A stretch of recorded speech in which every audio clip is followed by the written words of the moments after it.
মধ্যপ্রাচ্যের দেশ আরব আমিরাতের আজমান থেকে আবুধাবি যাওয়ার পথে গাড়ি বিস্ফোরণে নিহত ঢাকার দোহার উপজেলার হীরার পরিবারে চলছে শোকের মাতম। নিহত ইকলাস মৃধা ওরফে হীরা দোহার খালপাড় এলাকার মঞ্জুরুল মৃধার ছেলে। রবিবার সকালে এই সড়ক দুর্ঘটনা ঘটে। এ সময় হীরাসহ আরও 4 প্রবাসীর মৃত্যু হয়।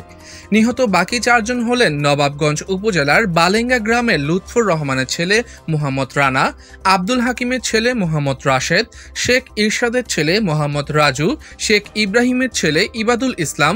তারা সবাই সংযুক্ত আরব আমিরাতের আজমান প্রদেশে একই কোম্পানিতে কর্মরত ছিলেন।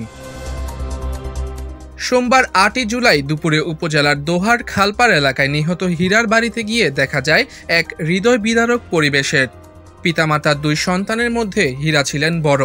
তার ছোট ভাই মিরাজ 7ম শ্রেণীর শিক্ষার্থী। নিহত হীরার পিতা মঞ্জুরুল মৃধা বলেন, 7 মাস আগে টাকা ধার করে 4.5 লক্ষ টাকা খরচ করে ভাগ্নির জামাইয়ের মাধ্যমে ভাগ্য বদলের আশায় ছেলেকে আরব আমিরাত পাঠাই।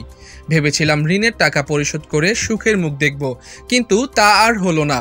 এখন কিভাবে সংসার চলবে আল্লাহ জানেন। তিনি আরও বলেন, টাকা গেল, কিন্তু আমার ছেলেটাও তো আর ফিরতে পারল না। জানা গেছে, দুবাই সময় সকাল 7:30টায় কাজের উদ্দেশ্যে বের হয়ে আজমান প্রদেশে যাচ্ছিলেন 5 প্রবাসী। এ সময় তাদের বহন করা গাড়িটি রাস্তায় বিস্ফোরিত হয়ে ঘটনাস্থলে 5 প্রবাসীর মৃত্যু হয়। বাংলাদেশ সময় বিকাল 5টার দিকে নিহতের স্বজনরা ঘটনাটি জানতে পারেন। এমন ঘটনায় এলাকার হৃদয় বিতারক পরিবেশের সৃষ্টি হয়েছে। নিহতের স্বজনরা সকলেই যেন বাকরুদ্ধ।